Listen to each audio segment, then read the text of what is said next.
¿Pasa? Sí, doctor. Sí, doctor. Ya, muy bien. Entonces, ayer habíamos quedado en este slide, factores farmacocinéticos que tienen relación o están o tienen algún efecto en relación a la farmacoterapia. Y dentro de estos estaban los factores farmacocinéticos. Considerar que el tránsito gastrointestinal puede estar incrementado en los niños.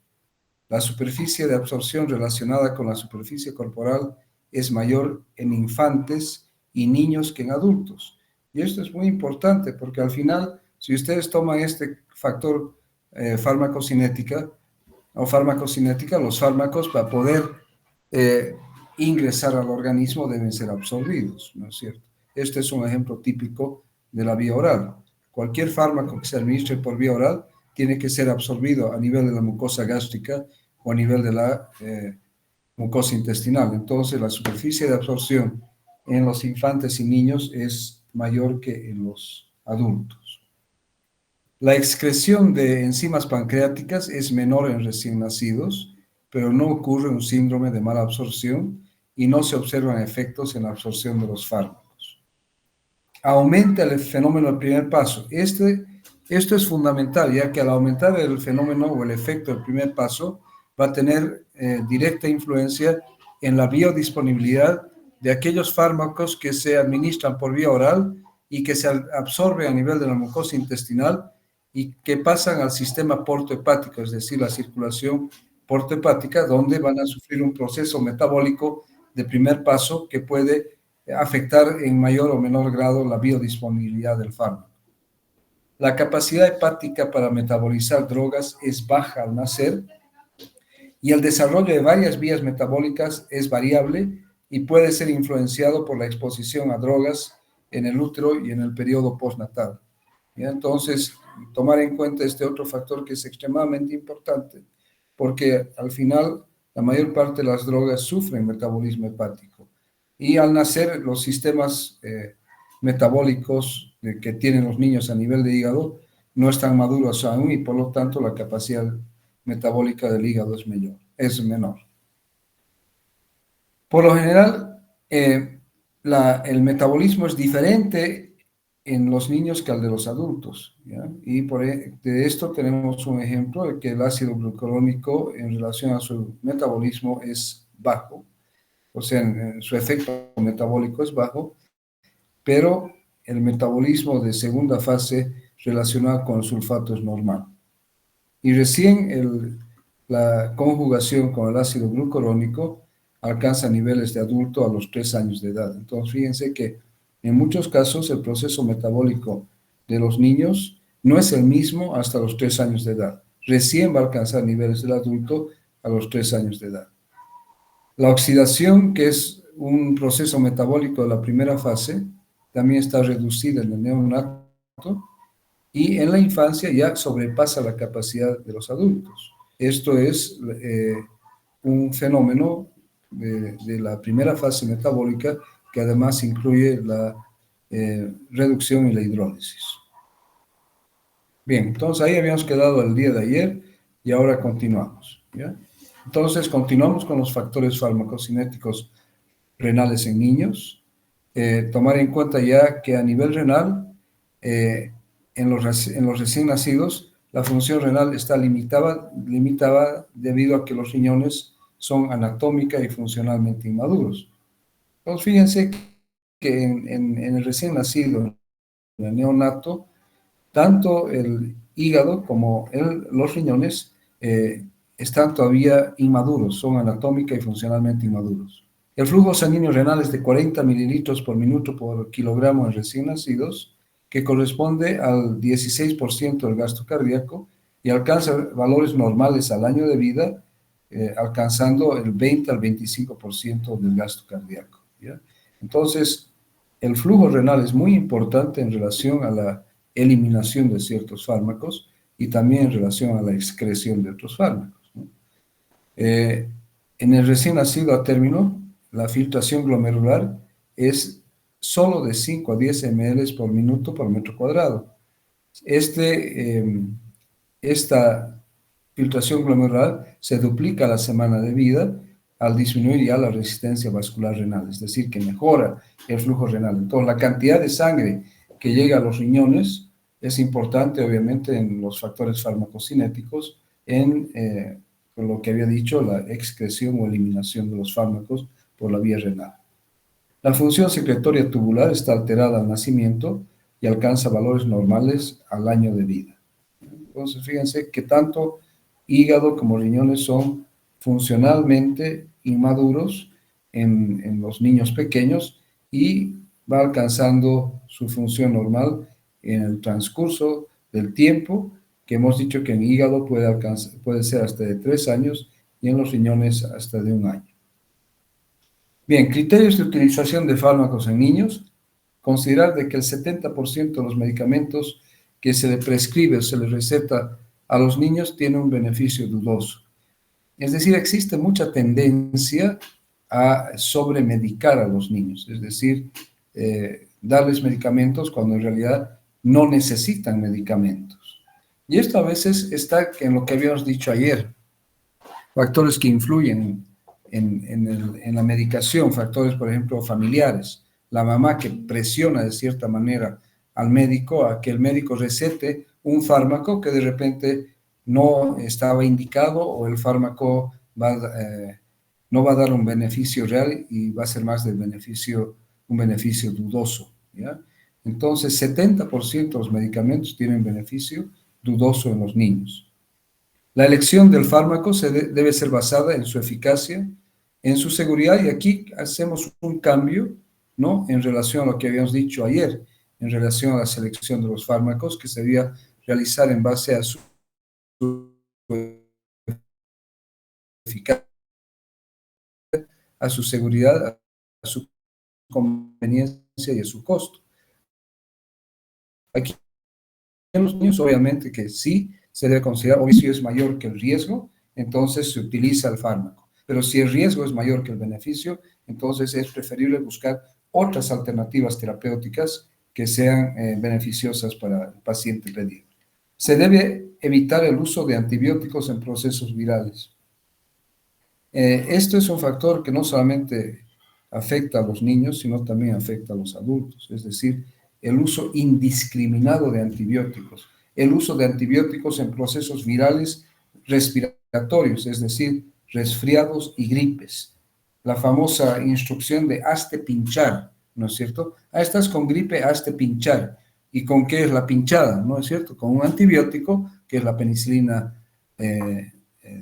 G, benzatínica combinada con otras formas, pero que se utiliza indiscriminadamente en el tratamiento disque de los procesos virales como son el resfriado común y la gripe. Y esto también se aplica a los niños, no administrar antibióticos tanto al adulto como al niño en procesos virales. No se deben administrar descongestionantes nasales por los efectos colaterales que puede provocar en general. No se debe utilizar de preferencia antidepresivos por el riesgo de intoxicación en los niños. Es difícil a veces establecer la dosificación correcta y puede llevar esto a intoxicación en el niño. No administrar sedantes, por ejemplo, la utilización de benzodiazepinas. ¿Ya? Las benzodiazepinas, como el diazepam, por ejemplo, que es un sedante, un ansiolítico, un sedante hipnótico, ¿no es cierto?, que cuando se administra a los niños, paradójicamente produce mayor excitación, mayor nerviosismo, mayor actividad, hiperactividad. Entonces no se debe utilizar estos fármacos en niños. Espasmolíticos por dolor abdominal. Jamás se debe utilizar un espasmolítico cuando el dolor abdominal no ha sido plenamente identificado, porque lo único que va a hacer es afectar al niño, ¿no? Y puede enmascarar un cuadro de un abdomen agudo que sería de indicación quirúrgica, por ejemplo. Pero en general no se debe administrar espasmolíticos en los niños para el dolor abdominal. Y el uso de inmunoglobulinas debe ser solamente cuando éstas sean necesarias. Ya no es cuestión de utilizar inmunoglobulinas para cualquier afección o para cualquier problema de salud que puedan tener los niños. Diseño las pautas de administración de los fármacos los niños siempre consideran que la vía oral es de elección, aunque esto es también relativo, porque si bien el niño puede ingerir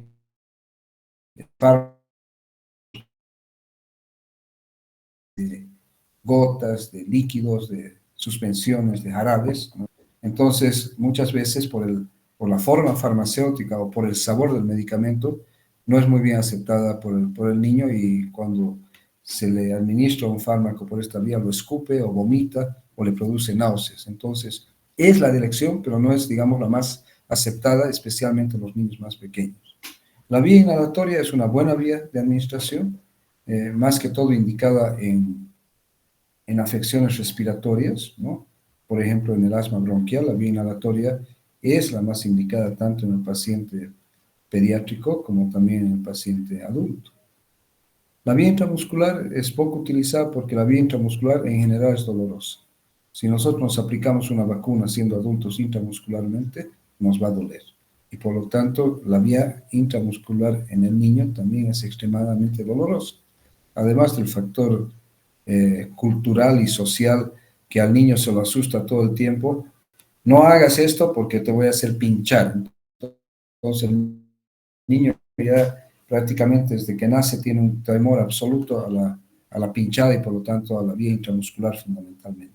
La vía rectal es una muy buena opción, sin embargo no existe una amplia gama de fármacos que tengan una presentación, por ejemplo, en supositorios para la administración por vía rectal. Es una buena vía porque aquí el niño prácticamente no va a decir nada, se le pone el supositorio, ¿no es cierto? Y el supositorio se va a disolver rápidamente, el principio activo va a ser absorbido, ¿no es cierto?, por la mucosa rectal, y un 50% va a pasar directamente a la circulación sistémica, y el otro 50% puede pasar a la vía portohepática y llevar a un efecto de primer paso.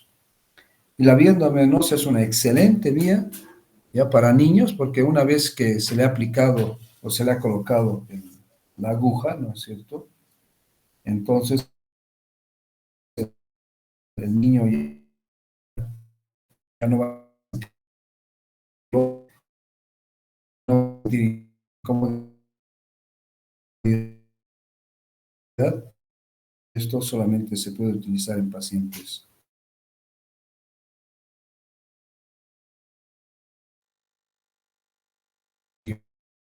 lactante, el preescolar, el escolar y el adolescente, ¿ya?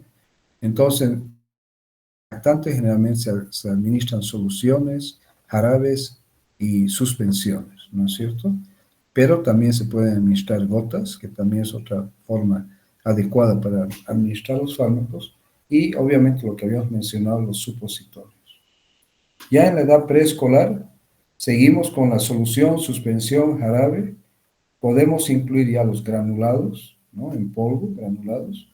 Los dispersables, aquellos comprimidos que se colocan en agua, se dispersa y se lo ingiere como líquido, y seguimos manteniendo los supositorios, aunque recalco, como ya había dicho anteriormente, infelizmente no existen muchos fármacos con presentación para administración rectal. En el escolar seguimos manteniendo la vía oral con las suspensiones, la solución y los jarabes. También podemos utilizar sobres granulados o dispersables. Podemos utilizar comprimidos masticables, y también podemos utilizar comprimidos, dependiendo de la edad escolar, ¿no es cierto? Ya un niño de 6, 7, 8 años puede tranquilamente ingerir un comprimido, pero también se pueden utilizar los comprimidos masticables, que son bastante bien tolerados, y mantenemos todavía el supositorio.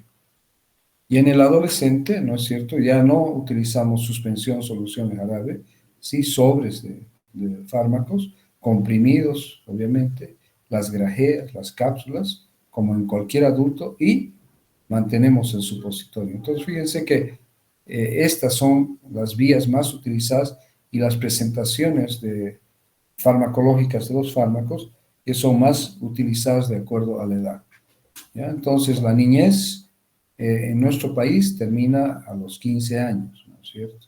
En relación a la parte pediátrica y de tratamiento de las afecciones pediátricas. Bien, factores que repercuten negativamente en la farmacoterapia en niños: dificultad en la administración de fármacos, ¿no es cierto? Cualquier vía es difícil. La vía oral, les he dicho, es la mejor vía, la más aceptada, pero también es la menos aceptada por muchísimos niños.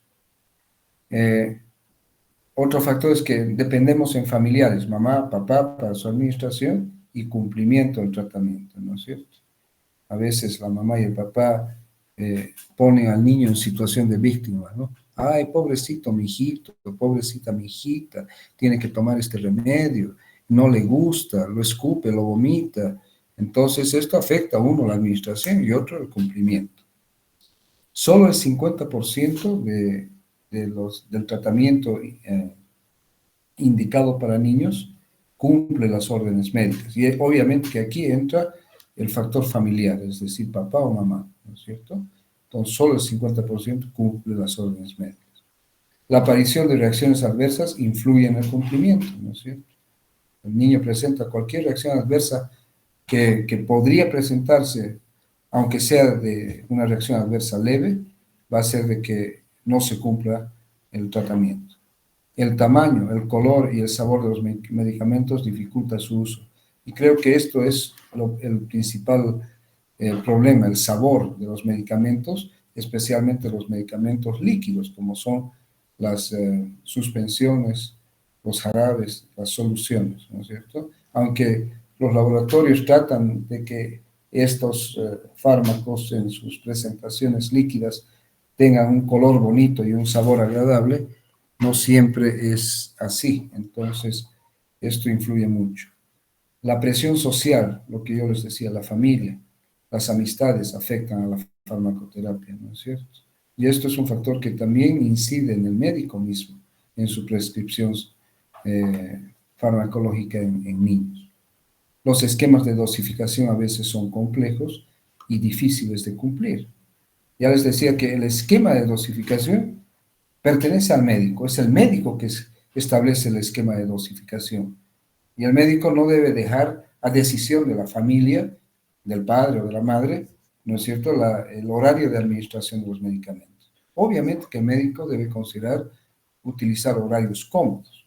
Por decir, si decimos vamos a administrar el medicamento o el fármaco cada 8 horas, hagamos de que la primera dosis sea a las 7 de la mañana, la segunda dosis sea a las 3 de la tarde y la tercera dosis, que debería ser a las 11 de la noche, podemos, ¿no es cierto?, para poder dar cumplimiento al tratamiento, que sea a las 10 de la noche.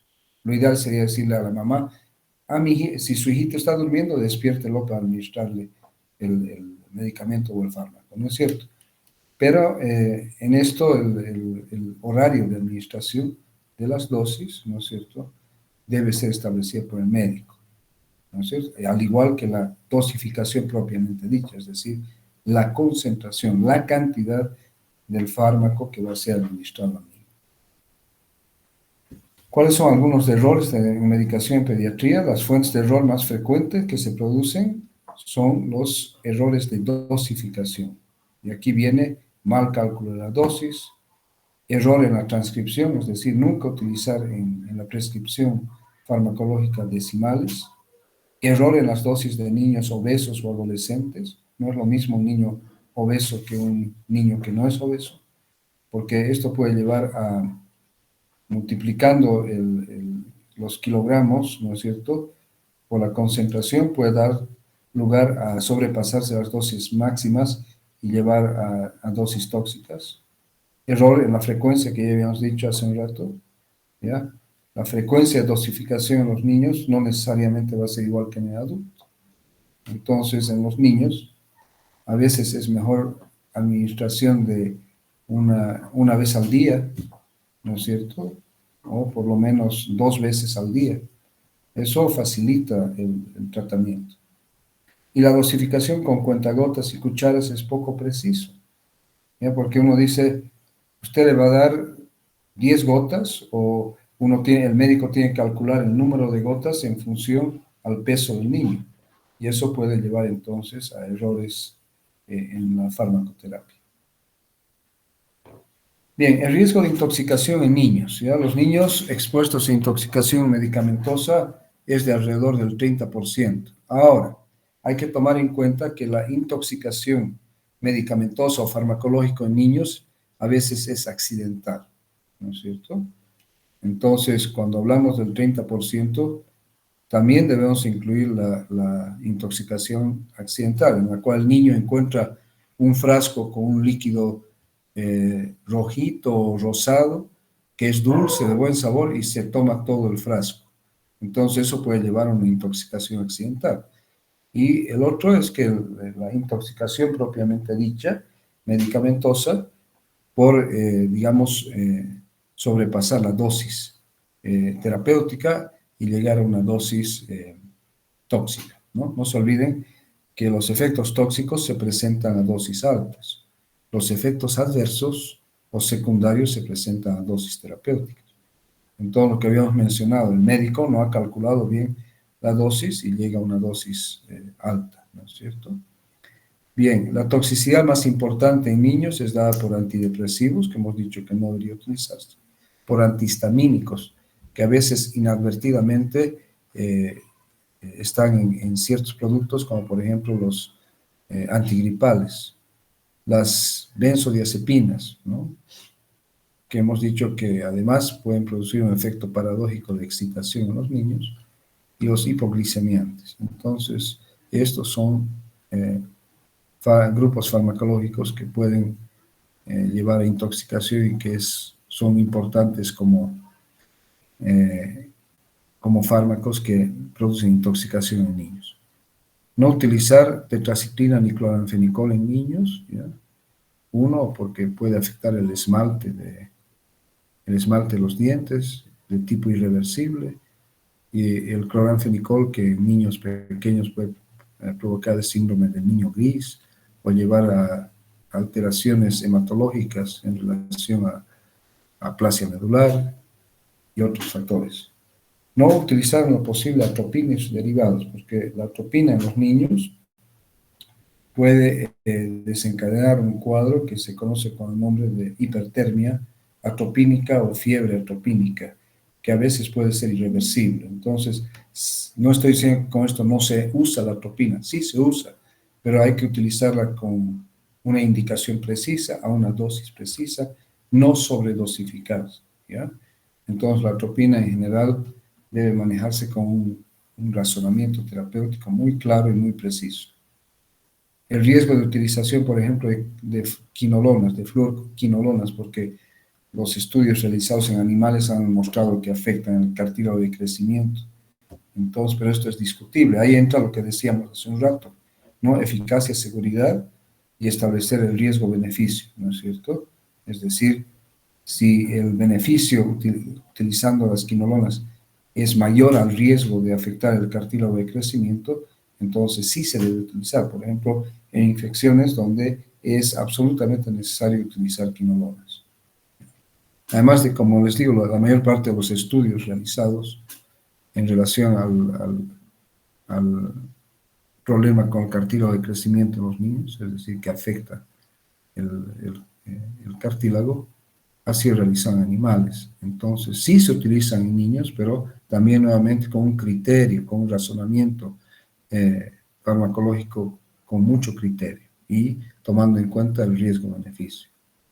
Evitar medicamentos innecesarios. Ya les he dicho, a veces la presión misma o el mismo médico, por congraciarse con la madre, indica medicamentos cuando no son necesarios. Evitar el acetaminofeno o paracetamol en dosis altas, porque el riesgo de intoxicación, aunque no es así enorme, pero sí puede llevar a una intoxicación por acetaminofeno que puede desencadenar una necrosis hepática fulminante. Evitar la aspirina en procesos virales, porque va a desencadenar el síndrome de Reye, ¿no? Que se caracteriza por una encefalitis, una pancreatitis o una hepatitis, o todos ellos juntos, cuando se ha administrado aspirina a dosis terapéuticas en forma continua en niños que tienen procesos virales, por ejemplo, procesos gripales u otros procesos virales eruptivos, digamos. Diseñar tratamientos simples que faciliten el cumplimiento y la administración el cumplimiento del tratamiento y la administración de los fármacos. Y nunca, nunca dejar medicamentos al alcance de los niños. Los medicamentos en la casa deben estar siempre en un lugar alto y con llave, en lo posible, ¿ya? Y la mayor parte de la gente no hace esto, entonces muchas intoxicaciones en niños por fármacos son de tipo accidental. Muy bien, entonces con esto concluiríamos la parte de niños y entraríamos aquí, como ustedes podrán ver en estas fotos, a la ancianidad, a los ancianos. Bien, uso de fármacos en los ancianos. Entonces, ¿qué se considera anciano? Anciano es una persona de 65 años o más.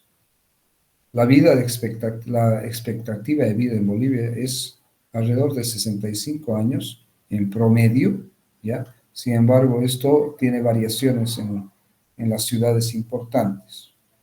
Y el 12% de la población boliviana es de 65 años. Entonces, es mayor igual o mayor a 65 años.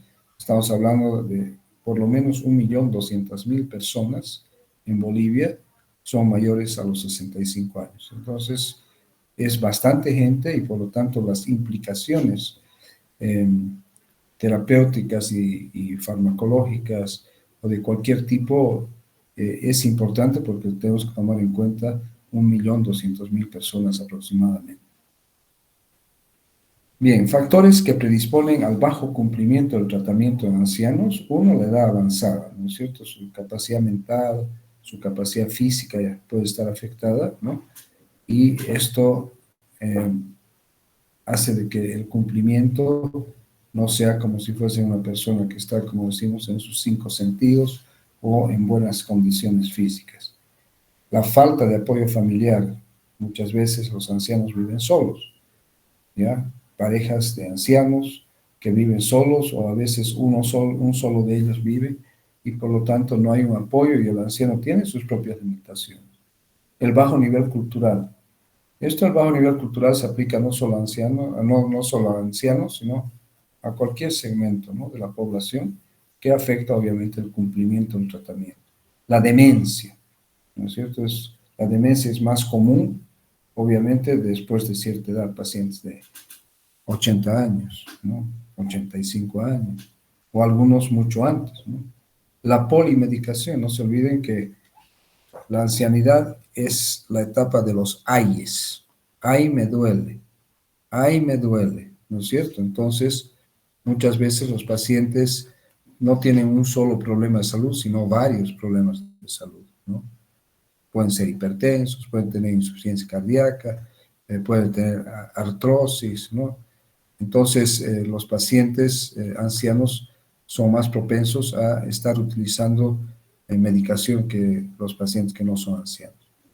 Puede haber confusión en los nombres de los medicamentos, ¿no? Por eso de que la prescripción debe ser clara en idioma, en lenguaje y en letra, ¿no es cierto? Y además de que la comunicación médico-paciente debe ser completa, ¿no? Para que el paciente, para que el paciente entienda, ¿no es cierto? Entonces, debe estar complementadas las instrucciones orales con las escritas. Hay que hacer regímenes de dosificación simples, porque los regímenes de dosificación complejos llevan a un bajo cumplimiento del tratamiento por estos pacientes. La aparición de reacciones adversas, ¿no? Cualquier reacción adversa que se presente va a afectar el cumplimiento, porque el anciano, si se siente mal, va a dejar de continuar con su tratamiento. El tamaño, el color o sabor de los medicamentos. Fíjense que los dos extremos de la vida. Estos son factores que afectan tanto a los niños como a los ancianos, ¿no es cierto? Entonces hay que tomar en consideración, son los dos extremos de la vida. Las características del envasado de los medicamentos, es decir, la dificultad para abrir un frasco, la dificultad para retirar un comprimido de un blister, ¿no es cierto?, que puede estar con plástico y aluminio. Todos estos factores pueden ser dificultosos para los ancianos. Eh, los déficits visuales y auditivos, ¿no es cierto? Que el anciano no pueda leer las instrucciones o no pueda leer los nombres de los medicamentos, o que tenga problemas auditivos que hace de que no entienda qué es y cómo va a tomar el fármaco. Y por último, el tamaño de la letra del prospecto, y no solamente el tamaño, sino la claridad de la letra, ¿no es cierto? Cuando la letra es muy pequeña y es una mala letra, es decir, la calidad de la misma es mala, obviamente que esto va a implicar que el paciente anciano no entienda, ¿no es cierto? O no pueda verla bien y por lo tanto no cumpla el tratamiento. Medicamentos que están frecuentemente implicados como causa de interacciones en los ancianos: los analgésicos y los antiinflamatorios, los antiepilépticos, los antidepresivos, los antihistamínicos, los agentes cardiovasculares, los ansiolíticos e hipnóticos, los diuréticos, utilizados como parte de la hipertensión arterial o de la insuficiencia cardíaca, los antagonistas del calcio, los inhibidores de la enzima convertidora de angiotensina, o sea, los IECAS, y los antidiabéticos orales, ¿ya? Entonces, fíjense que los ancianos muchas veces toman más de uno de estos en conjunto. Y las interacciones farmacológicas se dan cuando se administra más de un fármaco al mismo tiempo. Hemos dicho que los ancianos frecuentemente son polimedicados y hay que considerar obviamente las interacciones que van a afectar el resultado terapéutico del uso de uno u otro fármaco, porque la interacción puede ser inhibitoria o negativa en relación al efecto terapéutico buscado con uno de los fármacos. Eso hace necesaria la modificación, por ejemplo, de la dosis de uno de ellos para compensar esa interacción que ha afectado el accionar, la acción y el efecto farmacológico del otro. Bien, factores relacionados con el aumento en la incidencia de reacciones adversas en ancianos, ¿no? El anciano tiene diferentes características farmacocinéticas y farmacodinámicas, ¿no? Al igual que en los niños. Obviamente que aquí no estamos hablando de sistemas metabólicos o de sistemas renales inmaduros, sino que estamos hablando que el anciano tiene diferentes características farmacocinéticas y diferentes características farmacodinámicas. Tiene no solamente, como habíamos dicho, un problema de salud, sino que puede tener varios problemas de salud o de varias enfermedades. Está polimedicado, entonces es muy diferente tomar un solo fármaco y que se produzca reacciones adversas relacionadas a un solo fármaco que el uso de varios fármacos, cada una con sus reacciones adversas. La presentación atípica de las enfermedades, que a veces en los ancianos las enfermedades que tienen características propias pueden tener presentaciones o características diferentes en los ancianos. Errores en el diagnóstico y en la prescripción inadecuada. Y esto vuelve a lo que habíamos dicho ayer, al proceso científico, metódico, sistemático de la selección del medicamento y el tratamiento P. Si el primer paso habíamos dicho que es identificación del problema o de los problemas del paciente. Si nosotros nos equivocamos al identificar, es decir, al diagnosticar el problema o los problemas que están afectando al paciente, entonces la selección del tratamiento va a ser inadecuada y no va a funcionar, ¿no es cierto? Luego otro factor es la automedicación, ¿no? Los ancianos a veces son muy propensos a la automedicación. Van a la farmacia y le piden a la empleada que les dé un u otro tipo de medicamento para tratar alguna afección que tienen. Acumular medicamentos de tratamientos anteriores, es decir, van acumulando los medicamentos y a veces los usan en conjunto o los continúan usando, ¿no es cierto? Entonces esto también va a influir en las reacciones adversas. Y la dificultad en la comunicación, en la comprensión y en el cumplimiento de las instrucciones. Es por eso que la relación médico-paciente no tiene que limitarse solamente al tratamiento del problema del paciente. En primer lugar, el médico debe tener una comunicación fluida con el paciente. En primer lugar, para explicarle la naturaleza, el problema que le está afectando y cuál es el objetivo del tratamiento y cuáles son los fármacos que se van a utilizar y la cantidad, la concentración y la frecuencia de dosificación. Ya les he dicho que esta comunicación debe ser oral y escrita.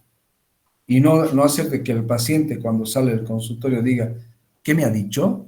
No le he entendido nada. Eso es porque el médico no se ha tomado el tiempo de explicarle al paciente, ¿no es cierto? ¿Qué es lo que tiene y qué es lo que se va a hacer para tratar de solucionar su problema? Bien, efectos farmacodinámicos de la farmacoterapia en los ancianos, ¿no es cierto? Estos son solamente algunos ejemplos de algunos grupos de fármacos, ¿ya? ¿Qué ocurre en el paciente anciano cuando tú administras o cuando uno administra benzodiazepinas? Va a haber una sensibilidad aumentada a las benzodiazepinas. Por lo tanto, el efecto sedante e hipnótico de un diazepam o de un alprazolam va a ser aumentado, ¿no es cierto?, en el paciente anciano. Los anticoagulantes orales, como por ejemplo la warfarina, también su sensibilidad aumentada. Es decir, que la dosis de la warfarina en el anciano debería ser en teoría menor que la dosis en el paciente no anciano, porque su sensibilidad es aumentada y por lo tanto el efecto anticoagulante va a ser mayor en el anciano que en una persona que no es anciana. Los antidiabéticos, fundamentalmente los antidiabéticos orales como la sulfonilureas, que pueden conducir a un incremento de la hipoglicemia, ¿no es cierto? ¿Ya? Entonces hay que tener cuidado de manejar dosis más bajas. En general siempre se debe considerar esa opción, es decir, dosificar al anciano con dosis un poco más bajas que en el paciente que no es anciano. Los analgésicos narcóticos van a llevar entonces a un mayor efecto de los mismos en el anciano, ¿ya? Entonces esto puede provocar sedación, somnolencia, depresión respiratoria con mayor facilidad que en el paciente anciano que en otro. Los bloqueantes beta, en cambio, tienen una sensibilidad disminuida. Es decir, los bloqueantes beta que se utilizan en el tratamiento de hipertensión van a tener un menor efecto en el paciente anciano que en el paciente no anciano. Y los antihistamínicos, especialmente aquellos de primera generación, pueden provocar mucho más sedación en el paciente anciano que en el no anciano. Y esto a veces ocurre inadvertidamente cuando se administra, por ejemplo, un antigripal al anciano. El antigripal, les dije ayer, tiene clorfeniramina.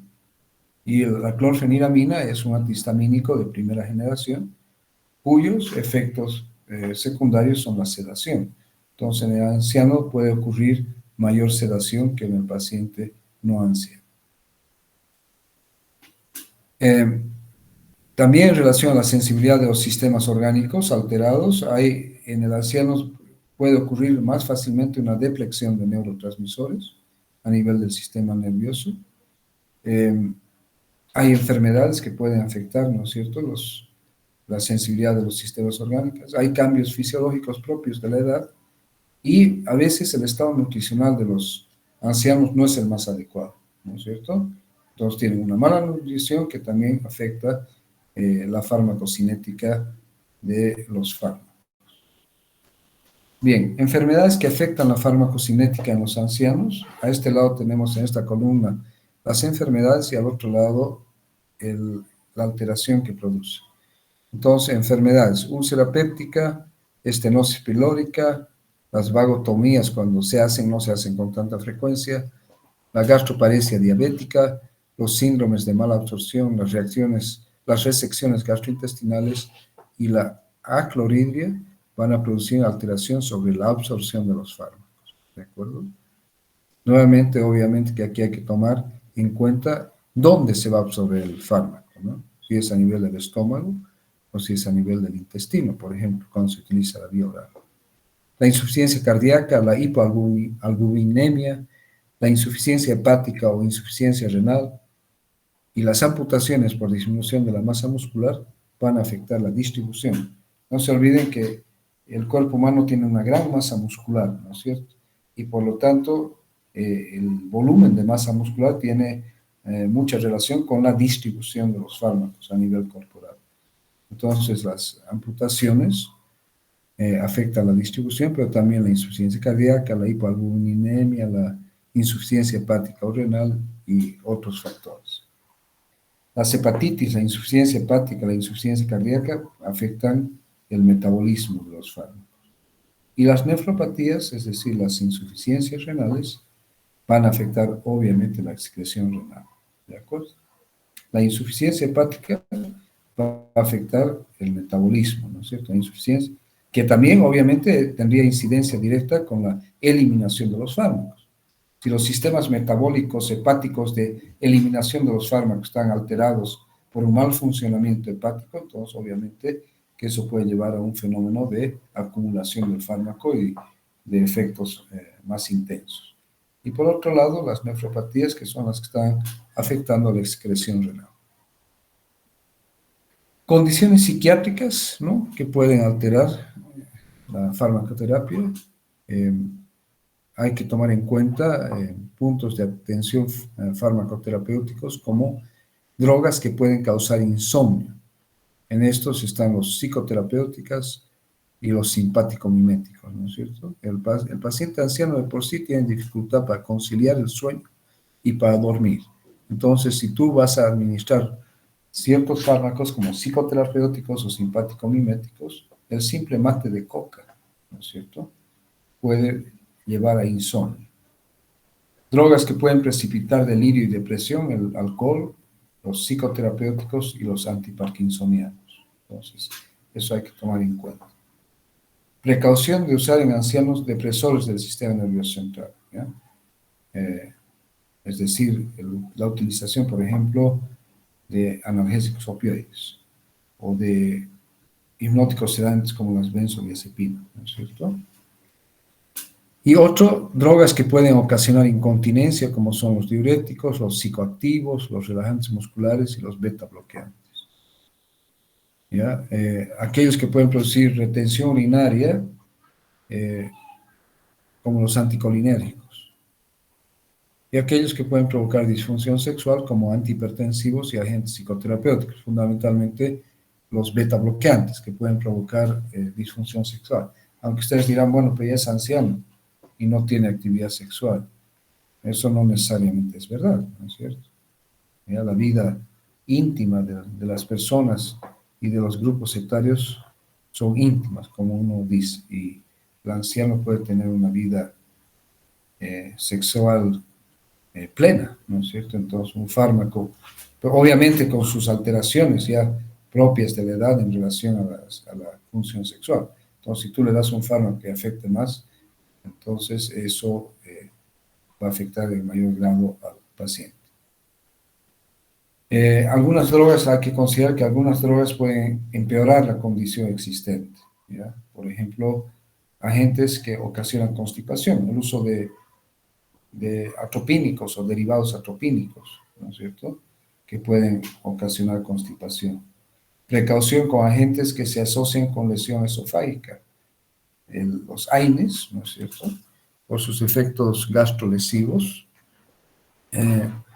y al inhibir también la síntesis de prostaglandinas citoprotectoras, y el uso del alendronato. El alendronato es un fármaco, un medicamento que se utiliza para tratar y prevenir también la osteoporosis, ¿no es cierto? Permite la captación y la utilización del calcio en pacientes, por ejemplo, es muy común utilizar alendronato en mujeres posmenopáusicas, ¿no es cierto?, para mejorar la estructura ósea.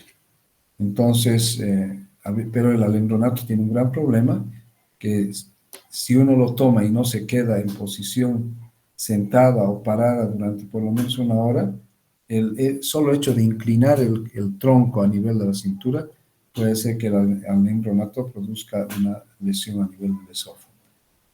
Precaución para usar agentes que afectan las funciones pulmonares en pacientes con compromiso respiratorio. Aquí entran nuevamente los depresores del sistema nervioso central y los beta-adrenérgicos. Y también inclusive, ¿ya?, la utilización de vacunas para neumococos e influenza, que son vacunas que son muy utilizadas en los ancianos, pero que obviamente no necesariamente se van a comportar como un paciente que no es de este grupo etario.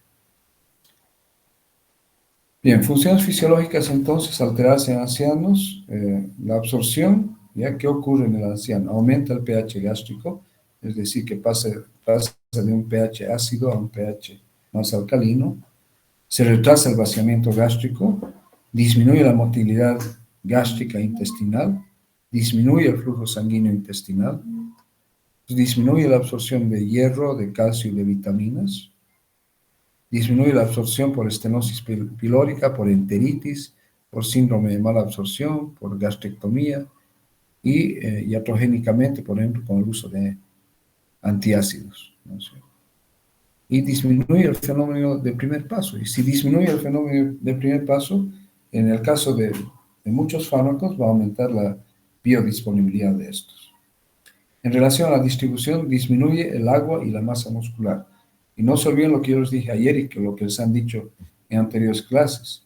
La distribución de los fármacos se da a través de los compartimientos líquidos del organismo, es decir, la sangre, el líquido intersticial y el líquido intracelular, ¿no es cierto?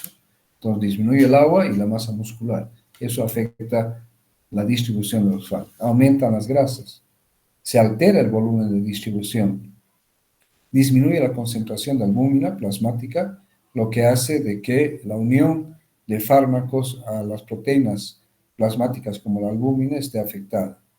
Disminuye la unión a la fenitoína, la tolbutamida, la warfarina, ¿no? Entonces, esto hace de que estos se distribuyan en mayor grado, ¿no? Y aumenta la unión de proteínas a antidepresivos y benzodiazepinas, ¿ya? Entonces, es importante tomar estas consideraciones en relación a la farmacocinética. En relación al metabolismo, disminuyen las enzimas hepáticas y el sistema de citocromos, se conservan las reacciones de la fase 2, es decir, de la conjugación con sustancias endógenas como el ácido glucurónico o el sulfato. Hay un efecto excesivo de las benzodiazepinas, eso ya lo hemos dicho, ¿no? Cualquier depresor del sistema nervioso central va a tener mayor efecto, mayor incidencia en sus efectos que en el paciente anciano. Disminuye la excreción renal, en relación a la excreción, disminuye la excreción renal porque baja el número de glomérulos activos o funcionantes. Disminuye el flujo sanguíneo, disminuye la filtración glomerular y también la secreción tubular. No se olviden que la excreción es un mecanismo importante de eliminación de fármacos, ya sea en forma activa o en forma inactiva, ¿ya? Entonces, disminuye la excreción renal en pacientes con volúmenes hidroelectrolíticos afectados, como la deshidratación, en la insuficiencia cardíaca congestiva, en la hipotensión, en la retención urinaria y en las nefropatías. Y se altera también el aclaramiento de la creatinina, que ese es un factor fundamental en el funcionamiento renal. En eso sería en cuanto a la farmacoterapia y los efectos en el anciano. Ahora, la farmacoterapia durante el embarazo y el periodo perinatal, ¿ya? Entonces, dentro de la fisiología del embarazo que afecta potencialmente a la farmacocinética, hay que tomar en cuenta cambios en el sistema cardiovascular, ¿ya? Hay una expansión del volumen plasmático, hay un incremento del gasto cardíaco y hay cambios del flujo sanguíneo regional. Eso incide directamente en la distribución de los fármacos. Hay cambios respiratorios, hay disminución de la concentración de albúmina porque se está utilizando también en el feto, hay cambios en la actividad enzimática que puede llevar ya sea a una inducción o a una inhibición del metabolismo de uno u otro fármaco, hay una disminución de la acidez gástrica, hay un retraso en el vaciamiento gástrico por la presión que ejerce el feto, y hay un incremento del tiempo de tránsito por efecto de la progesterona. Entonces, estos factores van a alterar fundamentalmente a la farmacocinética. Bien, categorías de toxicidad de fármacos en el embarazo. Tenemos los de categoría A, que presentan poco o ningún riesgo para el feto.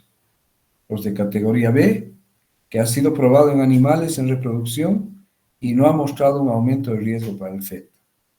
Los de categoría C, probados en animal y en humanos, uso del fármaco sopesando riesgo-beneficio. Es decir, que se lo va a utilizar cuando es absolutamente necesario.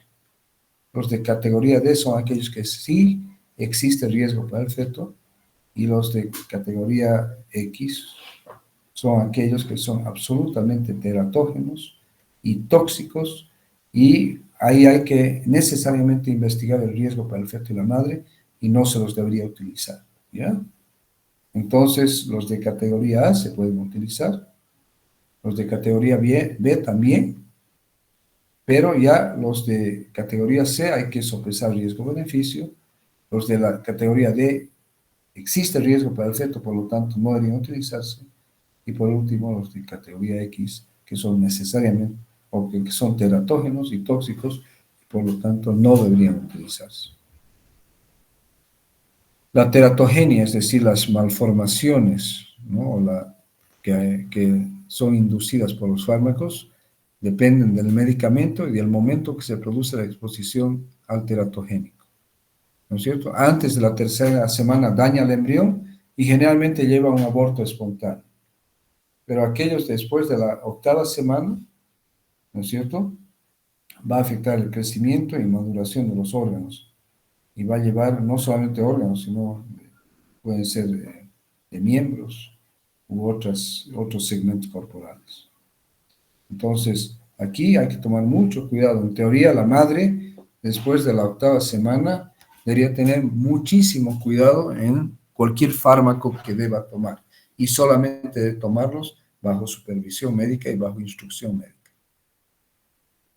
¿Cuáles son los mecanismos de acción teratogénica? Alteraciones cromosómicas, monogénicas o poligénicas, alteraciones ambientales, ¿ya?, que llevan a interacciones, alteraciones del fármaco sobre el embrión propiamente dicho, o sea que el fármaco directamente va a ir a actuar sobre el embrión y va a producir su efecto teratogénico, alteraciones del fármaco en el desarrollo del embrión, ya hemos dicho, ¿no?, 8, 9, 10, 12 semanas, mutaciones que pueden ocurrir, ¿no? Eso a veces es no controlable, alteraciones cromosómicas, que pueden ser de elecciones, que pueden ser amplificaciones, o que pueden ser del tipo de alteración de la transcripción, alteraciones en los sistemas enzimáticos, alteraciones en las membranas, en las hormonas, y alteraciones en el desarrollo del feto propiamente dicho, ¿ya? Entonces, es por esos mecanismos que se puede producir las distintas malformaciones. Aquí vemos niños que tienen focomelia. Fíjense, los miembros superiores son chiquititos, ¿no es cierto? Y esto es un efecto teratogénico, ¿ya?, que se presentó en niños cuyas madres utilizaron la talidomida, que era un fármaco que se utilizaba cuando había hiperemesis gravídica para los vómitos del embarazo. Entonces empezó a utilizar la talidomida, pero se empezaron a ver miles de niños que nacían con estas malformaciones, ya que se suspendió el uso de este fármaco, que fue muy célebre justamente por este tipo de malformaciones. Fármacos en la lactancia.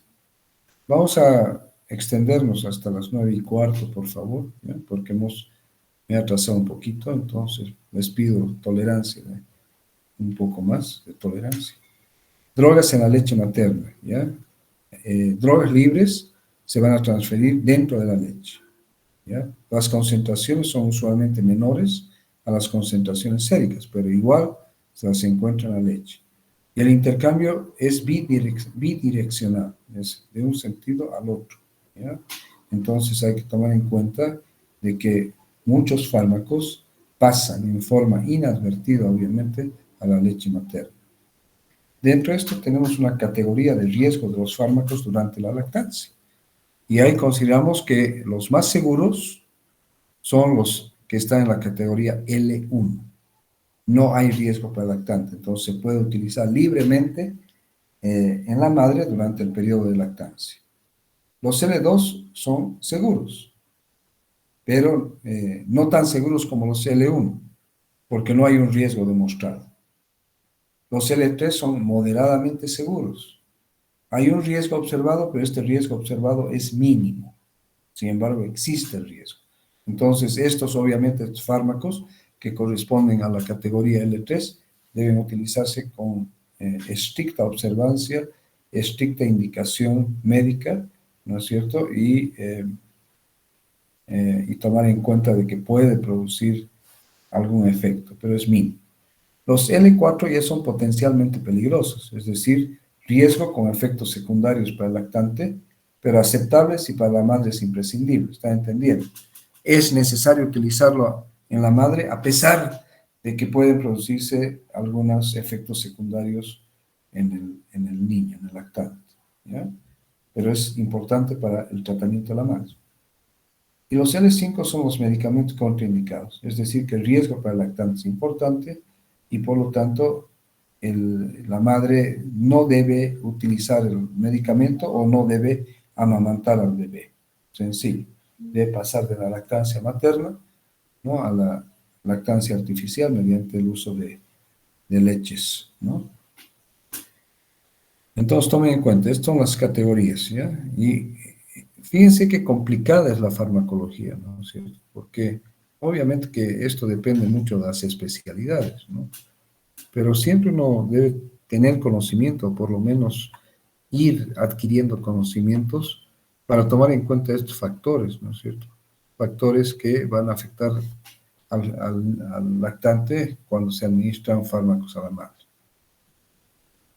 Drogas contraindicadas durante la lactancia, por este lado tenemos a la amantadina, al cloranfenicol, la clindamicina, las tiazidas, que son los diuréticos tiazídicos, los antipsicóticos, los antidepresivos, los opioides, los anticoagulantes cumarínicos, los ioduros y el yodo y el alcohol. Entonces, estas son contraindicadas. No se debe utilizar, o sea, la madre no debe utilizarlas durante la lactancia. Los antineoplásicos, los supresores inmunológicos, los alcaloides de la ergotamina, los derivados del oro, por ejemplo, en el tratamiento de las artritis, y el yodo, ¿ya? Entonces, no se deben utilizar porque van a afectar al lactante. El carbonato de litio, utilizado en los trastornos bipolares, los radiofarmacéuticos, o sea, contrastes que se utilizan, por ejemplo, en tomografías o en resonancias magnéticas, las drogas sociales y de abuso, obviamente que sí, ¿ya? Los ciertos antibióticos, no todos, pero ciertos. Las anfetaminas, que en realidad las anfetaminas están ya contraindicadas en general, pero no se debe utilizar en la lactancia. Y las estatinas, fíjense que las estatinas son muy utilizadas en las hiperlipidemias, ¿no es cierto?, cuando hay niveles elevados de colesterol, ¿no? Son muy utilizados, pero no deberían ser utilizados en la lactancia porque van a pasar a la leche materna. Entonces tomen esto en cuenta, ¿ya? Bien, reacciones adversas a los medicamentos, que se conocen bajo la sigla de RAMS, reacciones adversas a los medicamentos. Y aquí esta figura que he colocado es muy gráfica, ¿no?, muy explícita. Cantidad de fármacos de toda clase, y la cara, en vez de ser una cara feliz, sino una cara infeliz, porque están produciéndose reacciones adversas. Bien, ¿qué es una reacción adversa? Una reacción adversa a un medicamento, o RAM, es toda aquella respuesta nociva, no deseada y no intencionada que se produce tras la administración de un fármaco, a dosis utilizadas habitualmente en la especie humana para prevenir, diagnosticar o tratar una enfermedad, y las derivadas de la dependencia, de abuso y de uso, ¿ya? Entonces, es toda reacción que no debería producirse, que es nociva, que es no deseada, es no intencionada, que se produce cuando se administra un fármaco a un paciente. Ahora, estas reacciones adversas no necesariamente se van a presentar en todos los individuos que usan un fármaco determinado.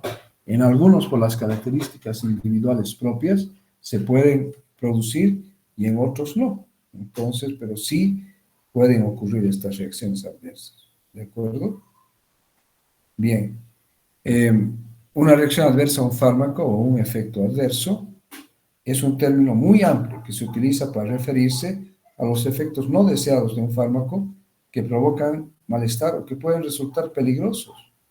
Incluso pueden resultar, ¿no es cierto?, letales o llevar a cuadros patológicos muy importantes, ¿no? ¿Ya? La mayoría de las reacciones adversas a fármacos está relacionada con la dosificación. Otras son de tipo alérgico y otras son idiosincráticas. ¿Qué quiere decir idiosincráticas? Que están genéticamente determinadas, pero que no son previsibles, pero que ocurren. Es propia de cada paciente.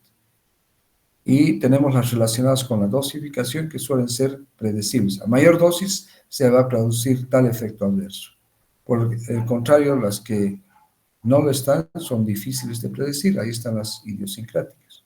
¿Ya? Es muy difícil saber, ¿ya?, y prever que un paciente va a tener una reacción idiosincrática. Es más, las reacciones idiosincráticas a la administración de fármacos son muchas veces causa de complicaciones o de muerte en los pacientes, por ejemplo, durante los procedimientos quirúrgicos en pacientes que están bajo anestesia, ¿no es cierto? Y que eso puede llevar a lo que denominan tanto negligencia, impericia de los médicos, siendo que lo que ha ocurrido es una reacción idiosincrática propia del paciente, genéticamente determinada a la administración de cualquier fármaco, de un fármaco X. Reacción alérgica: el fármaco o sus metabolitos adquieren carácter antigénico y eso generalmente se produce después de un periodo de sensibilización previo con ese mismo fármaco u otro de estructura parecida. Es decir, que haya una sensibilidad cruzada. No va a ocurrir con la primera administración del fármaco, ¿no es cierto?, la reacción alérgica. Tiene que haber un periodo previo de sensibilización. Y luego la exposición en una segunda ocasión o en una tercera ocasión, ¿no es cierto?, va a dar lugar a un efecto desencadenante que provoque la reacción antígeno-anticuerpo, que es propiamente la reacción alérgica. Y las reacciones idiosincráticas que hemos hablado ya son genéticamente determinadas, se caracterizan por una respuesta normal que tienen ciertos individuos frente a un fármaco. ¿Ya? Hemos hablado de eso. Bien, otra definición de reacción adversa es, según la OMS, es una reacción nociva y no deseada que se presenta tras la administración de un medicamento a dosis utilizadas habitualmente en la especie humana para prevenir, diagnosticar o tratar una enfermedad o para modificar cualquier función biológica. ¿De acuerdo? Los efectos secundarios son efectos no deseados, generalmente de tipo desagradable, causados por los medicamentos. Felizmente la mayoría son leves, ¿ya? Puede haber dolor de estómago, cefalea, boca seca, somnolencia, y desaparecen cuando se deja de tomar el medicamento. Entonces, el efecto secundario es aquel que se produce como consecuencia del efecto primario, del fármaco. Por ejemplo, hipotensión cuando utilizas un antihipertensivo, ¿no es cierto? Entonces, el efecto secundario, como dice, secundario, es aquel que se produce como consecuencia del efecto primario del fármaco, ¿de acuerdo? Esa es la diferencia. ¿Ya? Pero a veces todos estos efectos secundarios se engloban bajo el denominativo de reacciones adversas a los medicamentos. En general deberían ser registrados y remitidos a las instancias que realizan farmacovigilancia. Es más, la farmacovigilancia debe ser siempre continua, ¿no?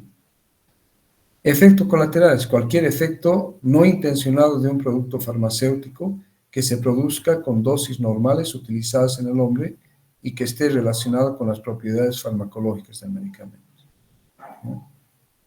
Y esto es a dosis terapéuticas. Y el efecto tóxico: la toxicidad de un fármaco se refiere a las reacciones tóxicas graves habitualmente nocivas, en ocasiones mortales debidas a sobredosis, ya sea accidental, ¿no? O intencional, ¿no? O por un error por parte del médico, del farmacéutico que dispensa el fármaco, o la persona que se toma el fármaco, ¿no? Intencionada, por ejemplo, cuando el paciente se quiere suicidar, o con intenciones homicidas.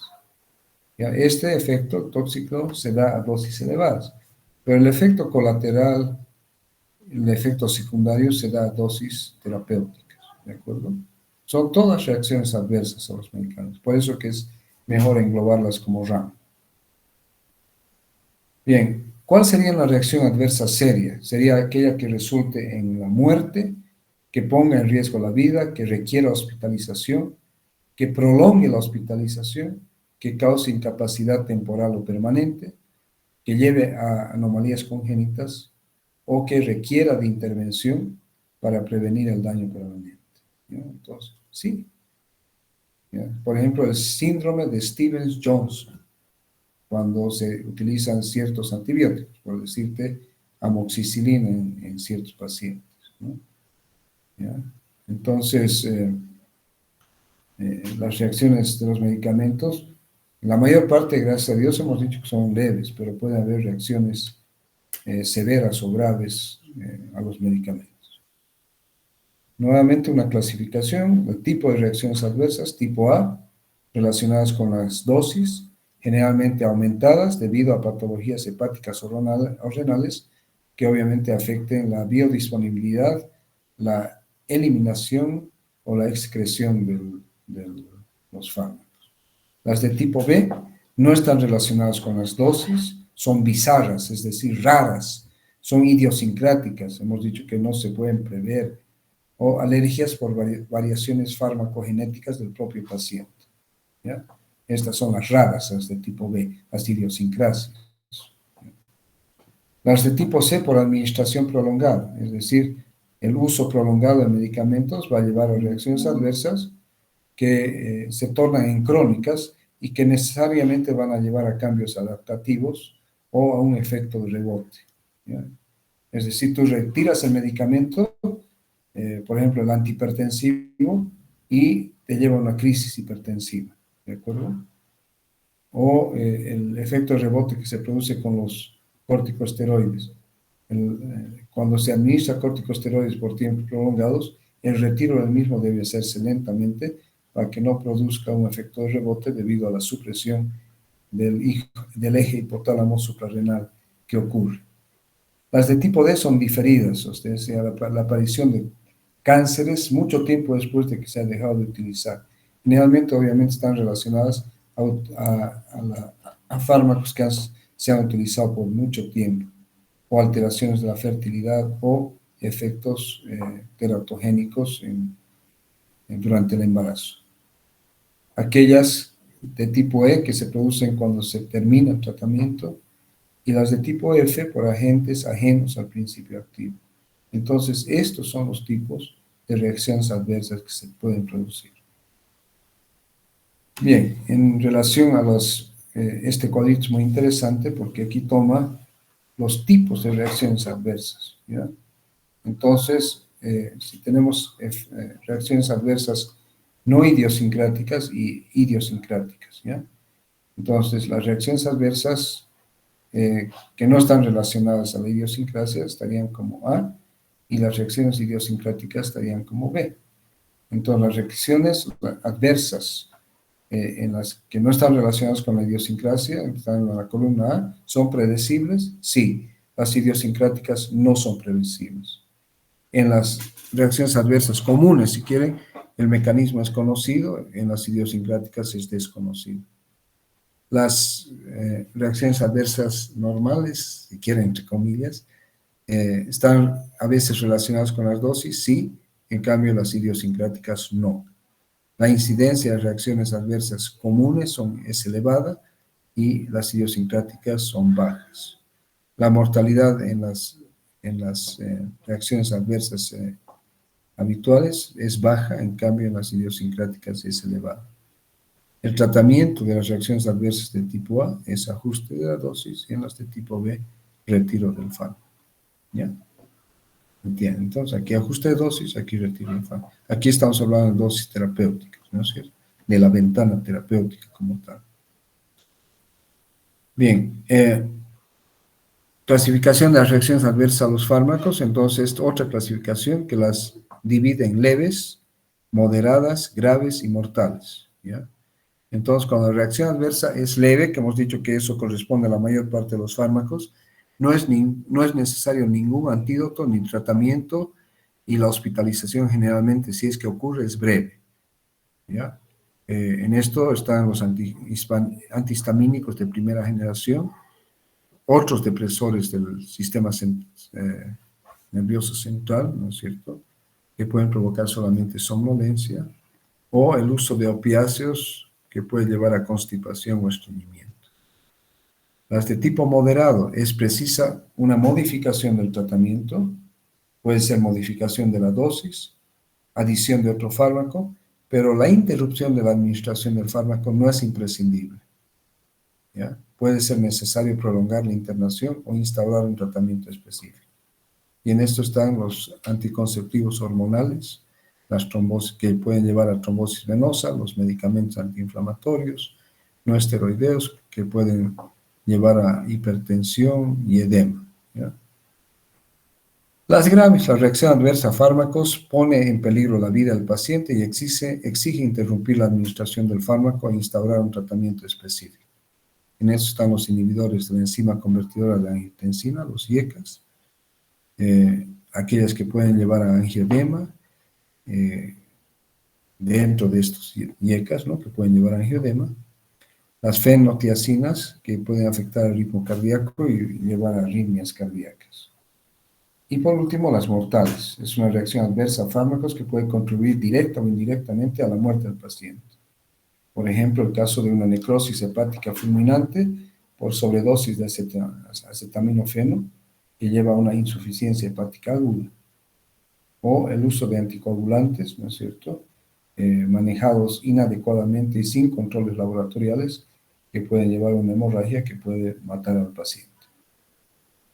¿Ya? Entonces, esto como resumen, clasificación de la RAM: si es leve no requiere cambios de terapia, si es moderada requiere cambios en la terapia, tratamiento adicional o hospitalización, y la severa que puede llevar a incapacitación o poner en riesgo la vida del paciente. Factores de riesgo, y con esto concluimos hoy: la edad, los dos extremos de la vida, niños y ancianos, la medicación múltiple, las condiciones de comorbilidad múltiple, la prescripción, uso o monitoreo inapropiados, ¿no? La prescripción va a ser inapropiada si es que no se ha definido claramente cuál es el o los problemas del paciente, porque eso va a llevar a una inadecuada selección del medicamento P y del tratamiento P. La disfunción de órganos terminales, como ser hígado y riñones, la fisiología alterada, ¿no es cierto?, como hemos visto que está alterada durante el embarazo, que está alterada en la ancianidad, la historia previa de reacciones adversas al mismo medicamento u otros medicamentos, la extensión y duración de la exposición, que es también importante. Es muy diferente tomar un comprimido para tu dolor de cabeza y que te lo quita, tener que tomar el mismo analgésico durante periodos más largos y a dosis más elevadas. Y la predisposición genética, que es una característica individual. ¿Ya? Bien, entonces aquí vamos a quedar en la clase.